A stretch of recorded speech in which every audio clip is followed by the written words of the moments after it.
Common man category ద్వారా 'big బాస్‌లో' అవకాశాన్ని దక్కించుకొని టాప్ 3 కంటెస్టెంట్‌గా నిలిచాడు డిమాండ్ పవన్. ఇప్పుడు బ్యాక్ టు బ్యాక్ షోస్ చేస్తూ ప్రెజెంట్ సెలబ్రిటీస్‌గా ఇండస్ట్రీలో తన కెరీర్‌లో బిజీగా ఉన్నారు. అయితే సెలబ్రిటీస్‌పై సోషల్ మీడియాలో ట్రోల్స్ జరగడం కామన్ అయిపోయింది. ఇలా సోషల్ మీడియాలో తనపై జరుగుతున్న ట్రోలింగ్‌పై డిమాండ్ పవన్ సీరియస్‌గా రియాక్ట్ అయ్యారు. లేటెస్ట్‌గా తన ఇన్‌స్టాగ్రామ్ వేదికగా ఒక పోస్ట్ చేశారు. ఆ పోస్ట్‌లో ఏముంది అంటే, చాలా మంది నన్ను తప్పుగా అర్థం చేసుకుంటున్నారు. నేను తప్పు చేయకపోయినా కూడా కొన్ని విషయాల్లో చాలా మౌనంగా ఉంటున్నాను. తను తప్పు లేకపోయినా కొంత వ్యతిరేకతను కూడా ఎదుర్కొంటున్నాను. అయితే ఈ వ్యతిరేకత నా వాళ్ళ మీదికి వెళ్లి నన్ను రెచ్చగొట్టి నాలో దాగి ఉన్న మరో డెమాన్ మాట్లాడితే మీరు తట్టుకోలేరు. చాలామంది నాపై కామెంట్స్ చేసినా కూడా మౌనంగా ఉండడానికి కారణం ఏంటో తెలుసా?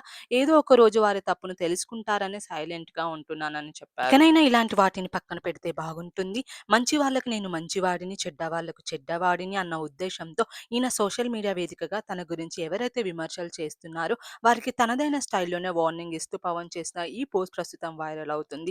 ఈ పోస్ట్‌పై అభిమానులు కామెంట్ చేస్తూ "నువ్వెలాంటి వ్యక్తి అనేది మాకు తెలుసు. అలాంటి వారందరిని పట్టించుకోకండి" అంటూ కామెంట్స్ చేస్తున్నారు.